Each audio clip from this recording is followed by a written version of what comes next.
Assalamualaikum warahmatullahi wabarakatuh. Bismillah walhamdulillah, la haula wa la quwwata illa billah. Subhanaka la ilma lana illa ma 'allamtana, innaka antal alimul hakim. Asyhadu an la ilaha illallah wahdahu la syarika lah, wa asyhadu anna Muhammadan abduhu wa rasuluh sallallahu alaihi wasallam, la nabiyya ba'da, amma ba'du. Puji syukur pada Allah Subhanahu wa taala sama-sama kita aturkan dengan mengucapkan kalimat alhamdulillah. Pada malam hari ini dengan izin Allah Subhanahu wa taala kita dapat bertemu kembali, berkumpul bersama-sama setelah kita melalui beberapa cobaan ujian dari Allah Subhanahu wa taala. Salawat berkaitan salam tidak bosan-bosannya senantiasa selalu kita hadiahkan untuk junjungan kita, yakni Nabi besar Muhammad sallallahu alaihi wasallam, dengan untaian kalimat Allahumma shalli ala sayyidina Muhammad wa ala ali sayyidina Muhammad, yang sama-sama kita hormati segenap pengurus masjid beserta dengan jajaran kepengurusan, bapak-bapak, ibu-ibu, kaum muslimin dan kaum muslimat sidang jamaah maghrib yang dimuliakan Allah Ta'ala. Malam hari ini pengajian kita judulnya adalah musibah ujian keimanan, yang menjadi landasan kaji kita malam hari ini Al-Quran surat Al-Anfal ayat yang ke-25, dan juga Al-Quran surat Al-Anfal surat Al-Ankabut ayat 2, dan juga Al-Quran surat Ar-Rum ayat yang ke-42. A'udzu billahi minasyaitonir rajim. Bismillahirrahmanirrahim. Wattaqu fitnatan la tusibanna allazina zalamu minkum khassah wa'lamu annallaha syadidul iqab. Wa qala aidan a'udzu billahi minasyaitonir rajim. Zaharal fasadu fil barri wal bahri bima kasabat aydin nas. Shadaqallahul azim. Maha benar Allah dari segala firman-Nya. Bapak Ibu yang dimuliakan Allah, kita masih dalam suasana berduka, kita masih dalam suasana bersedih karena musibah yang melanda kampung kita yang menelan korban. Ada yang rumahnya hanyut, ada yang hartanya habis, ada yang anggota keluarganya meninggal dunia, anaknya, istrinya, suaminya, baik itu di kota Padang maupun di luar kota Padang, di Batu Sangkar, di Malalung, di Padang Panjang, di Pelampayan Agam. Konon kabarnya korban yang paling banyak itu adalah di Agam Pelampayan, di Pelampayan. Walaupun di kota Padang ini seperti debu menurun, konon kabarnya ada 30 rumah dihancurkan oleh air. Satu titik di tempat itu, satu titik hilang dengan fondasi-fondasinya tidak ada. Kami ke sana beberapa hari mengantarkan bantuan. Kami tidak percaya bahwa di situ ada rumah, karena tidak ada fondasi. Air yang ada di situ sungai, yang semulanya sungai di ujung sana, sekarang sungai itu berpindah di situ. Sesuatu yang tidak disangka-sangka, Bapak Ibu, tapi Allah berkehendak lain. Bapak Ibu yang dimuliakan Allah, bahkan di luar Sumatera Barat, konon kabarnya ada yang lebih parah daripada kita, seperti di Sumatera Utara, Sibolga, Tapanuli Selatan. Korban mereka lebih banyak ratusan, lebih banyak dibandingkan kita. Rumah mereka, kampung mereka sudah seperti tsunami. Air setinggi atap rumah mereka. Mereka tidak bisa lagi berdiri di dalam rumah mereka sehingga mereka harus berdiri di atas atap rumah mereka. Begitulah yang mereka alami. Mereka mau lari ke kanan, ke kiri, ke depan, belakang tidak bisa, karena semua telah dipenuhi oleh air. Itulah ujian kehidupan. Dan tidak jauh berbeda dengan saudara kita di Aceh.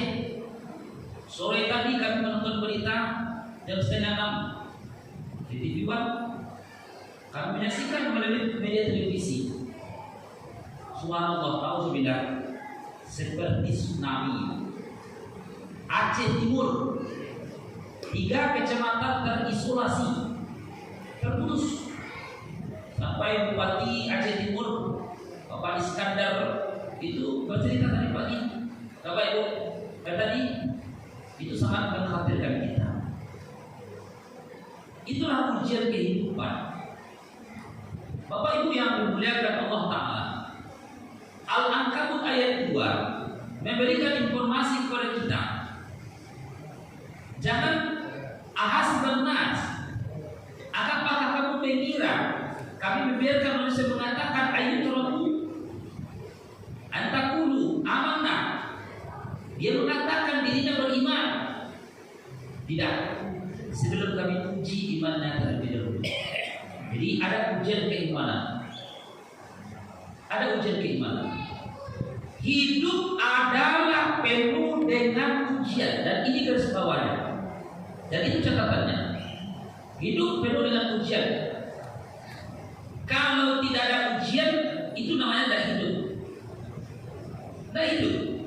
Selagi hidup di atas dunia ini pasti ada ujian. Kapan tidak ada ujian? Tidak ada ujian kalau kita sudah berpindah alam. Tidak ada lagi ujian. Kalau sudah meninggal dunia, tidak ada lagi ujian, Pak. Dalam kubur, menerima kesenangan saja atau menerima siksaan saja. Di akhirat kelak nanti disidang oleh Allah, ditimbang amal ibadah kita. Yang masuk surga menerima kesenangan saja. Yang banyak dosa disiksa di neraka saja, disiksa. Itu saja, tidak ada ujian. Tetapi selagi hidup di atas dunia ini ada ujian. Pertanyaan, untuk apa ujian itu?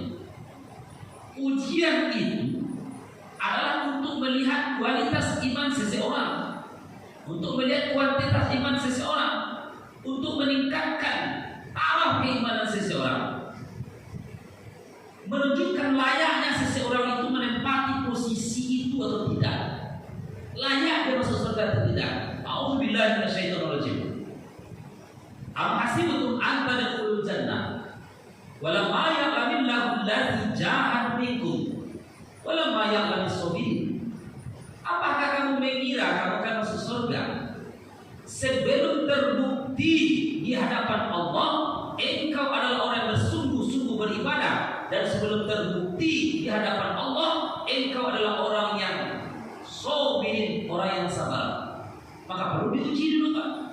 Bapak Ibu, mobil baru dibuat dari pabrik. Sebelum dipasarkan mobil ini dengan pasaran, Pak, uji coba. Harus diuji dulu. Layak nih mobil yang kalau di pabrik ini diberikan pada masyarakat atau tidak. Jangan sampai membahayakan. Seseorang layak dia menempati sebagai aparatur sipil negara atau disebut dengan ASN. Kalau dia mau duduk di situ pada posisi itu, uji dulu. Namanya ujian CPNS. Seseorang yang akan lulus pegawai ini, seseorang yang akan lulus aparat keamanan TNI ataupun Polri, tidak bisa langsung terima. Masukkan berkas, kamu diterima. Oh, tidak bisa. Uji, ada ujiannya. Bapak Ibu, banyak ujiannya kalau saya tidak salah. Untuk ABRI, untuk tentara, polisi, banyak sekali ujiannya. Ada pantokirnya, oh macam-macam ujian. Ada tes psikologinya, macam-macam. Ada ujian. Baru dia kalau lulus layak dia menempati posisi itu. Jangankan itu, anak-anak sekolah saja, anak SD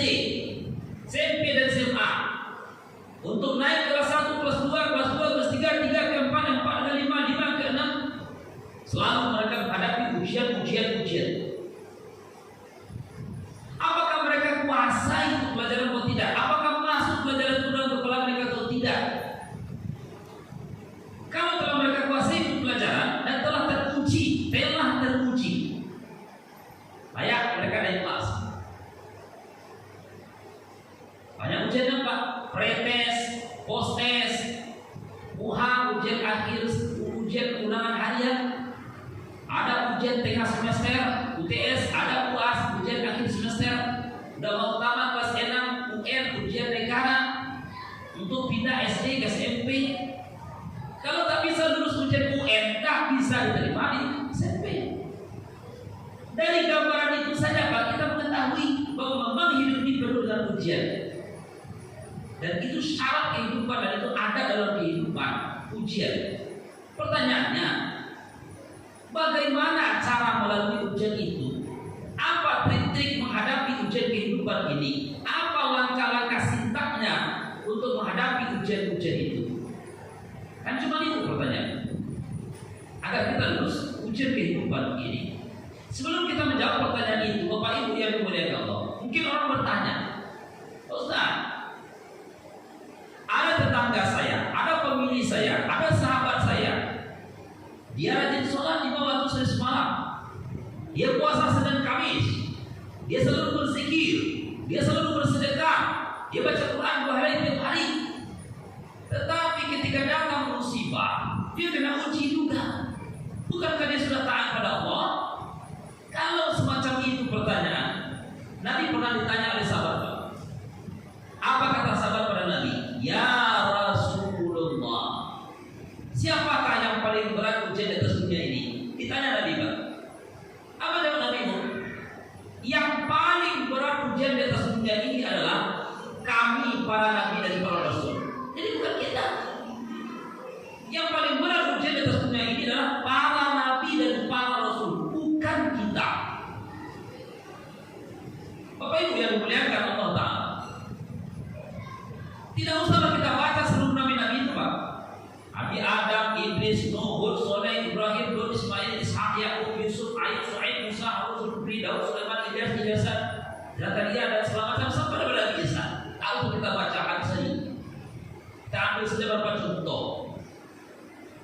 Nabi Ayub alaihi salam dalam buku kisah Sul Anbiya, kisah-kisah para nabi diceritakan maupun dalam tafsir, adalah Nabi Ayub alaihissalam. Dia mempunyai kekayaan yang lumayan, punya sawah ladang, punya kebun, punya hewan ternak. Dengan hewan ternak dan kebunnya itu disewanya pula orang untuk memelihara kebunnya dan memelihara hewan ternaknya.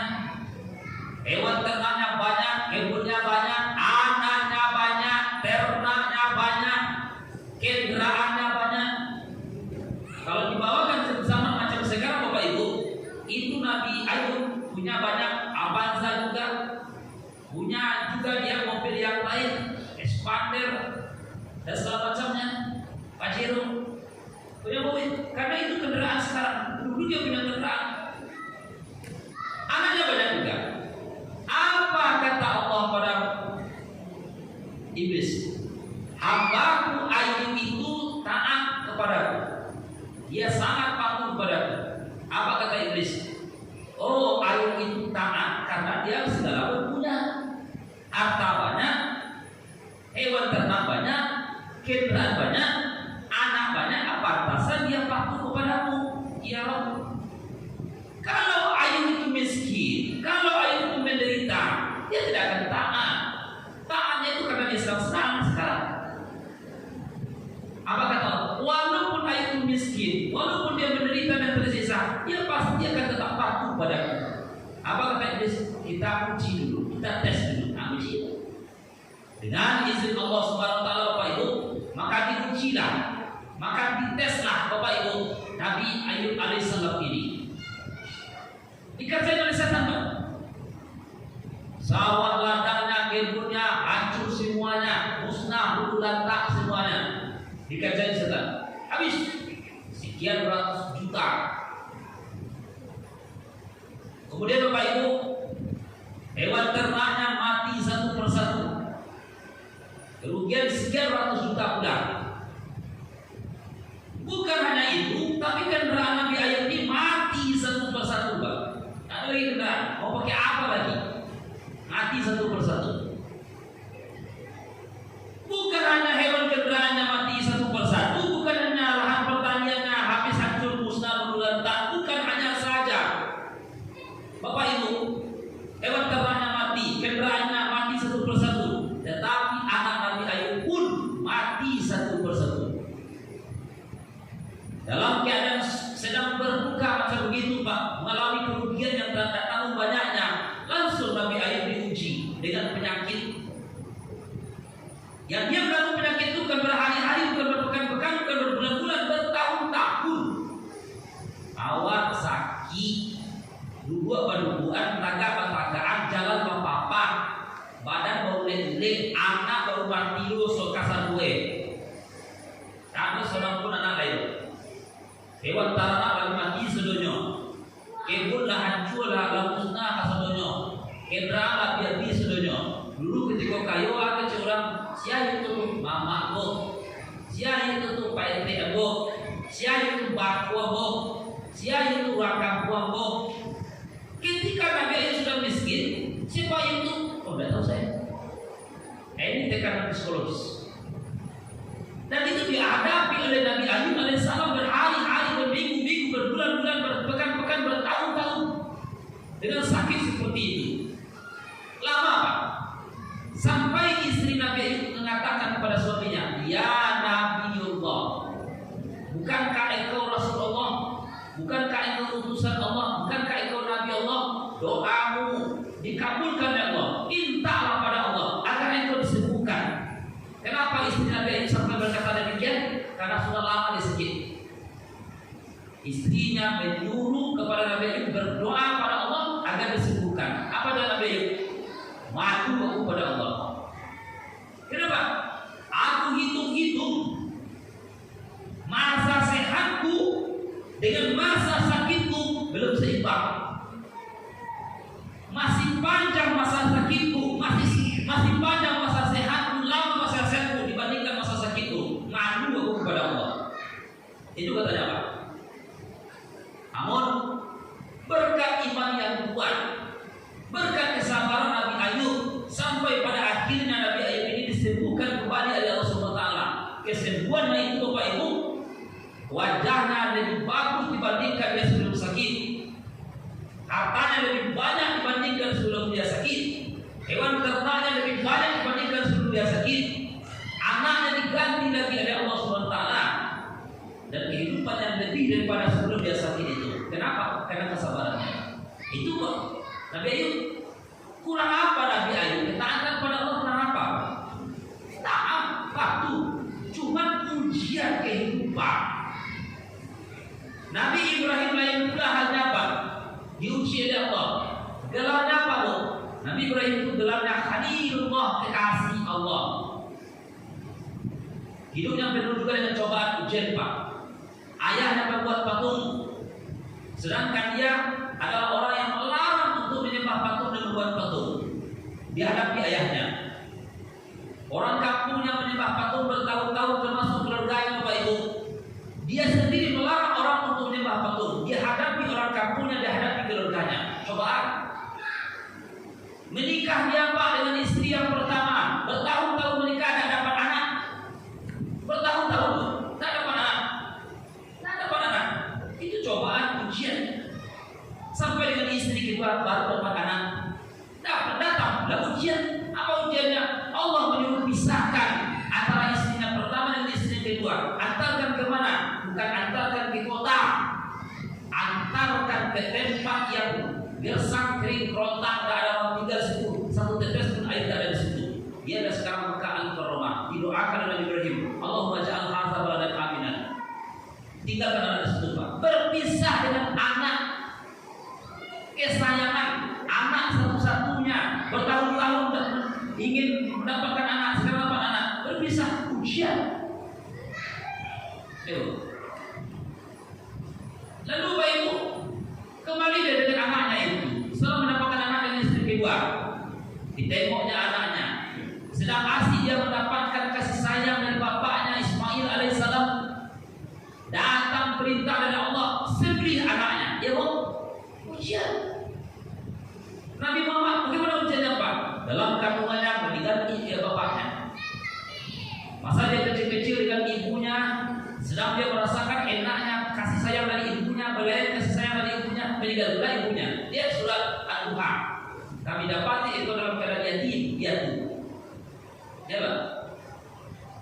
Dihadapi orang kampungnya dalam berdakwah, dicaci, dimaki, dihina, difitnah, dikucilkan, diembargo, diboikot. Bukan diboikot itu bukan sebulan Pak, bertahun. Apa tandanya lebih itu diboikot bertahun? Perjanjian boikot itu Pak itu digantung di Ka'bah sampai perjanjian itu dimakan oleh rakyat itu tandanya bertahun Pak, lama. Sabar, ujian seberat itu.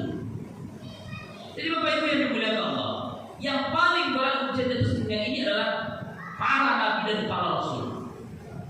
Ustaz, kita lihat orang itu berat sekali cobaannya, berat sekali ujian nampaknya Ustaz.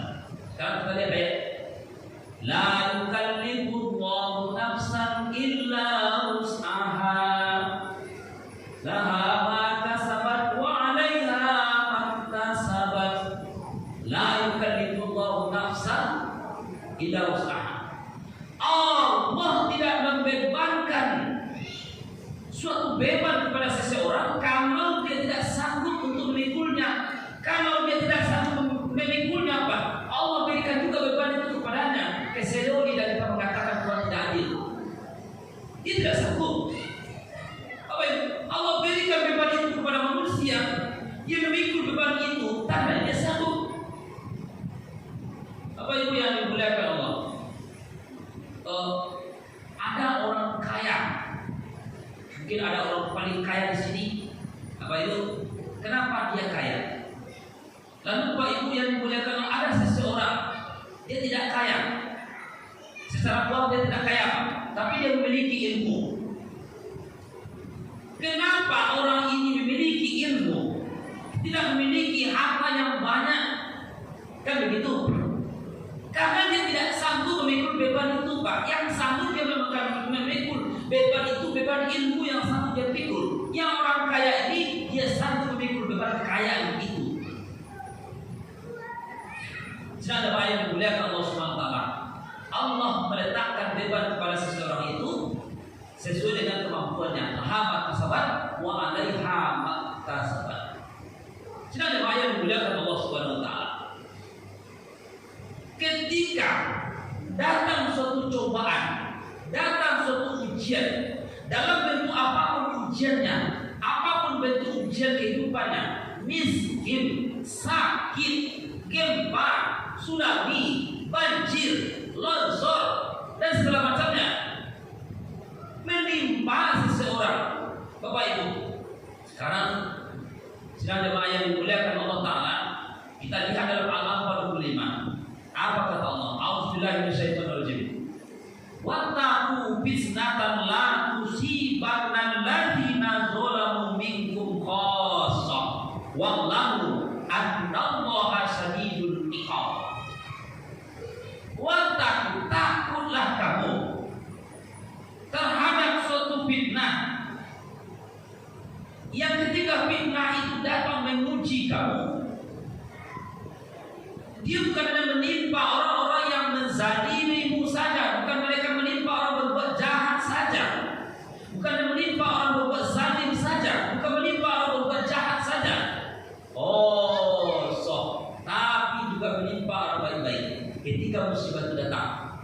Bukan hanya menimpa orang yang berbuat jahat saja, tetapi juga menimpa orang baik-baik. Ya Bu, ketika datang suatu musibah, maka orang baik kena, lalu orang yang berbuat dosa kena juga. Orang yang separuh-separuh 50-50 Pak, bedoso yo do sembayang yo do, bedoso yo do sembayang yo do, kamu itu. Salat yo do, maliang yo do, korupsi yo do. Pak ya. Ketika musibah datang, kena ketiga-tiganya ini. Kena ketiga-tiganya.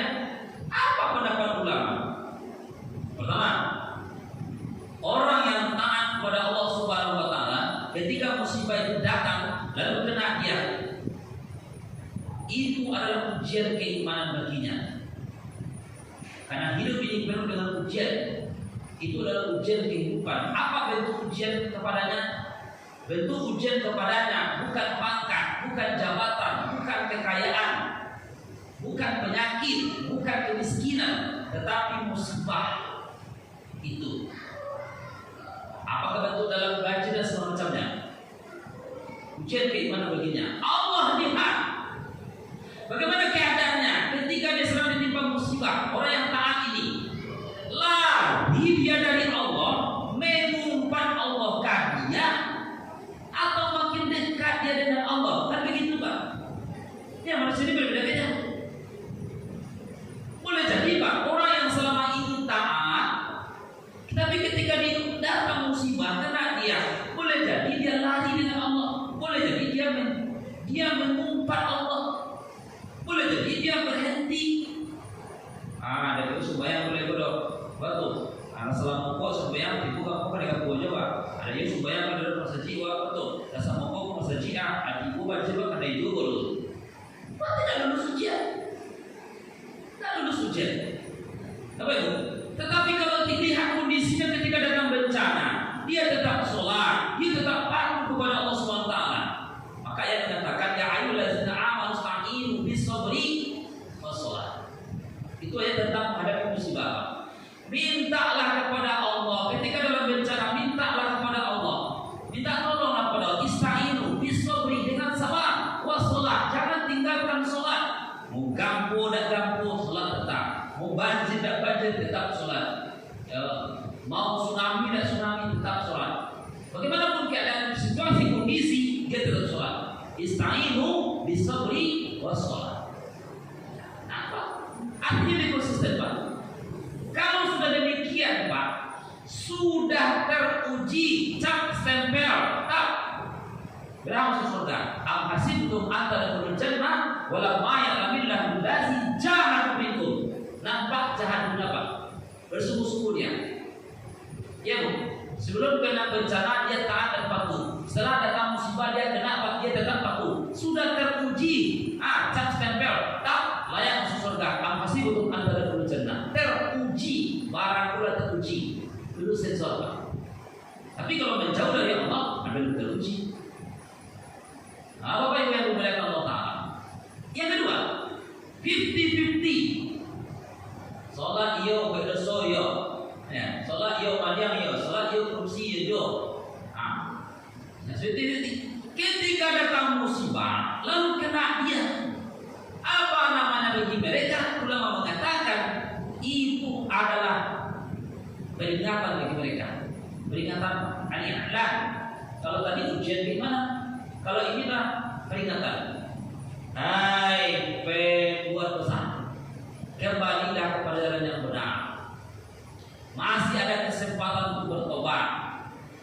Konsistenlah, istiqomahlah, sholatlah, tinggalkan berbuat dosa. Ya Bu, ini peringatan. Ini masih syukur Pak, masih ada peringatan, masih diberi kesempatan.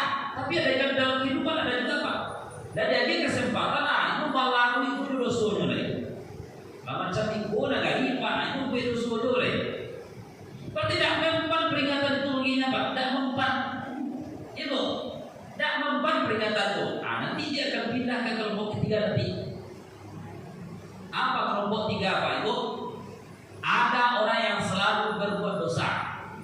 Sudah diberikan peringatan macam-macam, orang berikan nasihat kepadanya, keluarganya, ustaznya, tetangganya, kawannya, tak mempan olehnya. Malah cemeh olehnya. Datang musibah kena dia. Apa nama bagi mereka? Ulama mengatakan azab baginya. Jadi tidak bisa dikatakan, oh musibah datang, ini adalah azab bagi kita. Udah bisa. Kenapa? Ada orang taat yang kena. Oh musibah datang, ini adalah ujian bagi kita. Udah bisa juga Pak. Kenyataannya ada yang barangkali berbuat dosa. Lalu, Bapak Ibu yang dimuliakan Allah SWT, azab bagi mereka. Karena ada ayatnya Pak. Ibu, ada ayat yang mengatakan, fakullan akhosna bizanbi. Maka tiap-tiap mereka itu kami azab mereka karena dosa-dosa mereka. Nah bagi siapa ini? Itu yang nomor 3. Sedang dalam ayat yang dimuliakan Allah Subhanahu Wa Taala. Nah sekarang kita lihat yang musibah itu. Ada musibah yang diundang oleh manusia. Ada secara alami. Ya Pak. Ada yang diundang oleh manusia, ada musibah yang alami. Apa alasan kita mengatakan ada yang diundang oleh manusia? Apa itu? Ar-Rum 42. Bismillahirrahmanirrahim. Zoharul fasadu bil barri wal bahri bima kasabat aydin nas. Zoharo Allah jaleh, la jaleh Pak. Zoharo la jaleh. Allah basubuh matahari, Allah menjelangkan matahari banyak ini boleh tutup Pak. Nah ini boleh tutup salah kok di kemudian Quran. Allah basubuh matahari, Allah menjelangkan matahari banyak. Zoharo fasadu, la jaleh dan nampak fasadu kerusakan fil barri di darat, wal bahri di laut. Siapa yang kerusakan di darat? Siapa yang kerusakan di laut? Bima kasabat aydin nas. Bima kasabat aydin nas. Ulah karena kelakuan manusia. Kasabat usaha aidi. Di sini Bapak Ibu ada kalimat aydin nas. Nah, pertama yadun. Yadun itu artinya tangan. Ya Pak. Yadun artinya tangan. Nah, ulah karena tangan manusia. Ibu, bagaimana kalau manusia itu ada yang memotong kayu, ada yang menggergaji kayu, ada yang menyenso kayu, ada yang tambang liar, ada tambang besi liar, ada tambang biji besi liar, ada tambang emas liar, apa lagi? Macam ada tambang nikel liar, macam-macam tambang liar. Bagaimana kok bisa liar Ustaz? Kok bisa Ustaz? Bapak Ibu, kita sudah semua tahu kelengkong-pengkong Pak. Ada oknum-oknum yang bermain dapat jatah masing-masing. Apa itu yang dimuliakan Allah SWT? Musibah yang diundang. Ibu. Yang kedua, aydin nas. Yadun, tadi kan artinya tangan Pak, itu letter L. Nah, sekarang tangan itu artinya bisa kekuasaan. Contoh, ini ada kalimat Pak. Yadullah fawqa aydihim. Tangan Allah itu, yadullah tangan Allah itu fawqa aydihim di atas tangan manusia. Di tangan Allah, di tangan manusia. Tangan Allah di tangan manusia. Tidak mungkin Allah pakai tangan syirik kita. Jadi apa arti di situ? Kekuasaan Allah itu di atas kekuasaan manusia. Nah, sekarang Pak, apa kaitannya dengan kerusakan telah nampak di darat di laut oleh karena kekuasaan manusia? Ada andil orang berkuasa merusak itu Pak.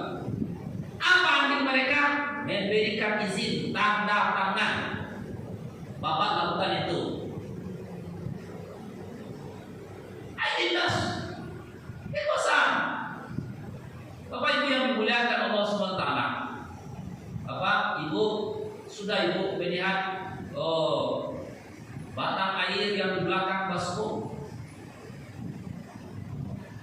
Puluhan, tidak tahu banyak kubiknya kayu ada sekarang. Batang air yang ada di sini, baru penjelasan berapa banyaknya kayu ada di situ. Di laut, Bapak Ibu, betapa banyaknya kayu ada di laut itu. Oh, itu tumbang karena hujan. Coba lihat yang tersangkut di rel sekarang Pak. Kalau lihat kekuasaannya, bersih kena gergaji. Apa bisa hujan itu menggergaji seluruh situ? Seperti kena senso, apa bisa hujan itu menenso seperti itu? Bisa. Mereka bercerita Pak. Kayu-kayu itu bercerita kepada kita. Hai manusia yang tinggal di kota, kami tinggal di tengah rimba. Telah lama kami dimusnahkannya, dihancurkannya, dimusnahkannya kami siang malam. Sekarang kami datang, dia ada kami. Zohar fasadu bil barri wal bahri. Telah nampak kerusakan di darat maupun darat oleh karena kelakuan manusia. Ini musibah yang diundang. Oh Ustaz, kemarin itu cuaca ekstrim Ustaz. Apa namanya? Sinyal apa namanya kemarin itu? Saya kurang apa namanya itu. Bu ya. Ayo kemarin Ustaz. Apa itu yang dimuliakan Allah SWT? Kita bisa bertanya kepada orang ahli kehutanan atau yang ahli dalam tanaman atau ahli dalam pepohonan bahwa fungsi urat kayu itu adalah menahan tanah, bahwa fungsi urat kayu itu adalah menahan batu-batuan, bahwa fungsi pohon itu menahan hujan, menahan air.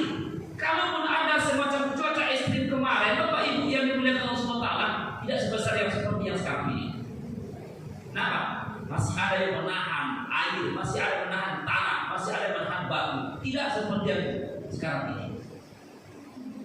Sedang jemaah yang dimuliakan Allah Subhanahu wa taala, telah nampak kerusakan di darat di laut oleh karena ulah manusia. Nah, ketika itu datang, Ibu, Pak, datang itu musibah yang tidak kita inginkan. Maka orang yang baik kena, zalamu minkum yang berbuat jahat kena, khosoh yang baik-baik kena juga. Ini tidak ada milih-milih dia. Bu, itu tidak ada milih-milih. Oh awal, yang tak sholat pinggir-pinggir dulu, tak ada yang bilang begitu. Jodoh, sudah. Cuma bagi yang taat, ujian keimanan bagi dia. Sidang jemaah, orang bilang, Ustaz, banyak yang meninggal, banyak yang dikorban. Mereka meninggal gara-gara keluduk, mereka meninggal gara-gara banjir. Salah itu, salah itu Pak. Mana ada orang meninggal gara-gara keluduk? Mana ada orang meninggal gara-gara banjir? Tidak ada itu. Orang meninggal karena ajalnya telah tiba. Ini kemarin itu karena ajal saja Pak. Ajalnya di situ. Kalau memang kena banjir, kalau memang kena keluduk, mungkin semua yang kena keluduk itu mati semuanya. Karena kena banjir mati semua. Kenyataannya akan ada selamat. Bahkan anak bayi tak pandai berenang berselamatnya. Karena belum ajalnya. Ajal. Saya sudah balik di Aceh Melabu, Bapak Ibu, sebagai relawan tsunami di Melabu. Saya bercinta dengan orang pantai Melabu tersebut. Banyak selamat dari mereka, bapak-bapak yang selamat, ibu-ibu selamat, anak-anak pun selamat. Sudah dibunuh obat tsunami yang membunuh dia. Dia dibunuh oleh obat itu Pak. Dia kira sudah mati dia. Dia diangkat lagi ada Yesus, bawa jauh ke sana. Mana mati? Apa sebab? Ajalnya belum sampai. Jadi persoalan manusia meninggal dunia itu karena persoalan ajal. Tapi ketika bencana itu datang banyak yang rusak rumah segala macamnya, ya Pak. Sekali lagi ada ujian kehidupan. Kita berdoa kepada Allah Subhanahu wa taala. Saudara-saudara kita yang terkena musibah itu, yang meninggal dunia itu, berdoa kita kepada Allah Subhanahu wa taala semoga beliau itu mereka itu Allah ampuni dosanya. Allah tenangkan beliau di alam barzakh. Saudara-saudara kita yang terkena musibah itu hancur rumahnya, hewan-hewan ternaknya habis, harta benda mereka yang hilang. Kita berdoa kepada Allah Subhanahu wa taala semoga mereka diberikan ketabahan, diberikan kesabaran, diberikan keikhlasan dan iman kuat oleh Allah Subhanahu wa taala. Semoga Allah ganti lagi yang lebih baik bagi dunia ini maupun di akhirat. Pertanyaan Pak, Ibu, pertanyaannya kan sesuai dengan mulai kita pengajian tadi, apa senjata, apa langkah-langkah sentaknya, apa yang kita persiapkan dalam menghadapi musibah itu? Sebab musibah itu kan macam-macam. Ada musibah angin putih beliung, ya Bu, hancur rumah orang diputarnya oleh angin itu. Ada, ya Pak. Ada musibah itu banjir, ada musibah itu teruduk, macam-macam gitu Pak. Ada gempa. Musibah itu datang dari atas, datang dari bawah, datang dari laut, kan begitu. Cuma pertanyaan itu, apa sebaiknya senjata yang kita persiapkan menghadapi musibah ini Ustaz? Senjatanya jangan main-main, senjata yang ampuh lah, lebih ampuh daripada pedang naga puspa. Arya Kamandanu. Ya Pak ya. Satu, kita lihat saja para nabi. Kita berguru pada para nabi kita. Nabi Adam, Idris, Nuh sampai pada Nabi Isa, sampai pada Nabi Muhammad SAW. Senjata yang pertama adalah iman. Itu lebih ampuh daripada pedang sakti. Ya. Iman yang kuat, iman yang tebal, mampu menghadapi badai kehidupan yang besar. Iman yang kuat, iman yang tebal, mampu menghadapi gelombang yang dahsyat dalam kehidupan ini, badai besar dalam kehidupan ini, mampu dia menghadapi itu. Sebagaimana Nabi Ayub alaihissalam Bapak Ibu menghadapi itu dengan iman, sebagaimana Nabi Muhammad menghadapi itu dengan iman, sebagaimana Nabi Ibrahim alaihissalam menghadapi itu dengan iman, sebagaimana orang-orang soleh juga ketika dia menghadapi bencana, hadapi dengan iman. Dengan iman. Sidang jemaah, saya pernah bertemu dengan seseorang Pak Ibu, dia rajin juga ke masjid, rajin juga dia sholat begitu, taat juga dia kepada Allah. Ketika dia kena musibah Pak, banyak hartanya habis, Pak. Tapi dia senyum-senyum saja. Gimana Pak? Bagaimana Pak? Saya cukup berduka Pak. Semoga Bapak diberikan ketabahan kesabaran. Dia senyum-senyum saja. Apa katanya? Saya dulu Pak Ustaz ada punya ini semua. Lalu Allah pinjamkan kepada saya. Telah saya nikmati beberapa tahun. Sekarang diambil lagi oleh Allah. Saya serahkan kepada Allah. Saya yakin nanti Allah akan kembalikan lagi. Kalau dari dunia Allah kembalikan, di akhir Allah kembalikan. Begitu cara dia menjawab. Kenapa dia bisa menjawab seperti itu, Pak Ustaz? Iman, Pak. Kalau tidak ada dengan iman, tak bisa dia jawab seperti itu. Saya dulu tidak punya apa-apa. Lalu Allah berikan ini semua. Sekarang hancur semuanya. Telah saya nikmati beberapa tahun. Saya bersyukur pada Allah telah sempat saya menikmatinya. Sekarang diambil oleh Allah SWT. Saya serahkan kembali pada Allah SWT. Semoga Allah balikan lagi, Allah ganti lagi sediaan dunia maupun di akhirat. Macam itu saja dia jawab. Enteng saja begitu. Gimana?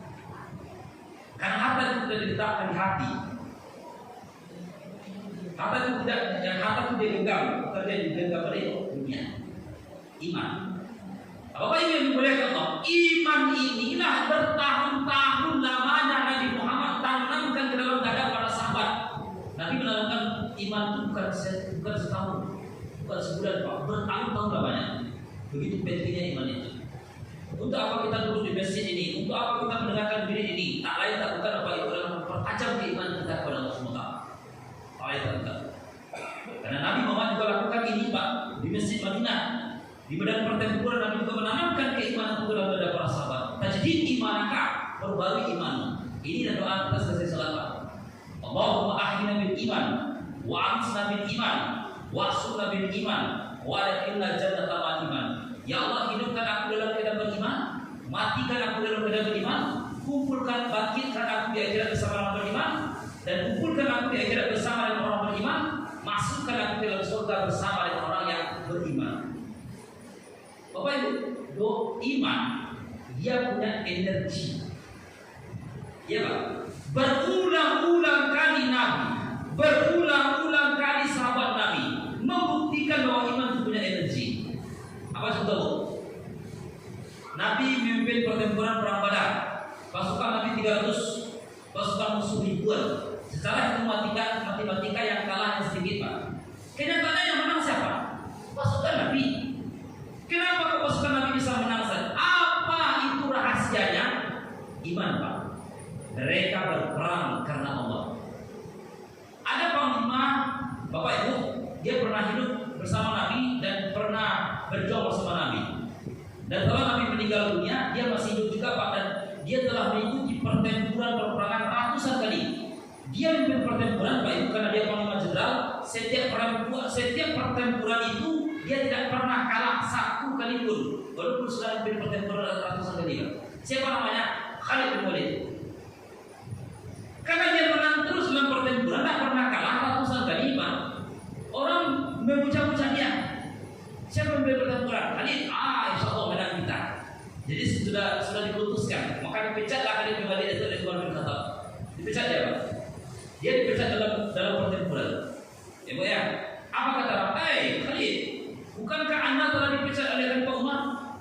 Kenapa engkau berperang seperti ini juga? Artinya masih giat juga berperang. Apa katanya? Aku berperang bukan karena Umar, tapi karena Allah Ta'ala. Ini iman. Sedang jemaah yang dimuliakan Allah. Ini energi iman, the power of iman, kekuatan iman itu. Dia punya kekuatan, dia punya energi iman itu. Iman itu punya sentrum, dia punya energi.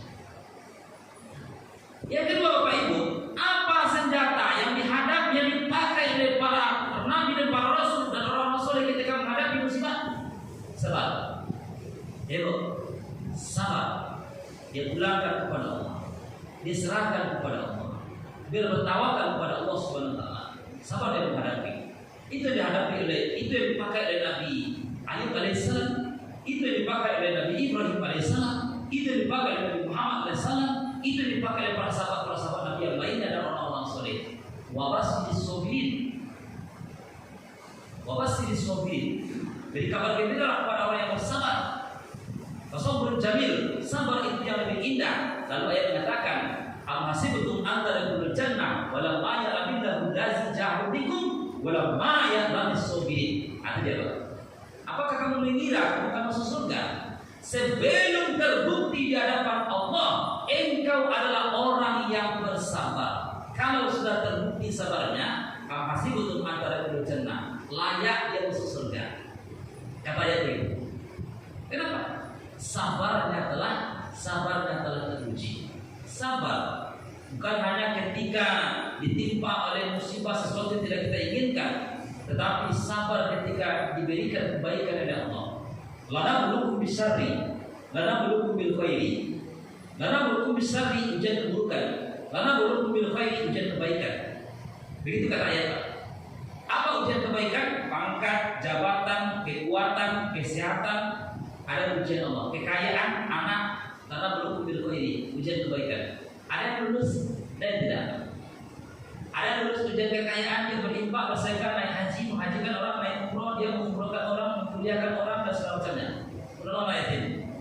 Apa itu? Dengan kekuatan kesehatan digunakan di masjid, berrukuk, bersujud dan segala macamnya. Menolong orang lain. Lulus ujian kebaikan. Lana bulukum bisyarri, ujian keburukan yang seperti yang dihadapi oleh saudara-saudara kita pada saat sekarang ini. Bapak Ibu kaum muslimin, sidang jemaah yang dimuliakan Allah SWT. Semoga apa yang kita sampaikan malam hari ini berfaedah hendaknya, bermanfaat hendaknya, terutama sekali ini kami menyampaikan. Semoga kajian kita sampaikan malam hari ini Al-Quran surat Al-45, Al-Ankabut ayat 2, Al-Rum 42. Semoga itu menjadi pedoman dalam kehidupan siang kita tuke, malam kita pakalam. Hendaknya, amin ya rabbal alamin. Agar pengajian ini dirahmati dan diberkahi Allah SWT, kita tutup pengajian ini dengan membaca doa kafaratul majlis.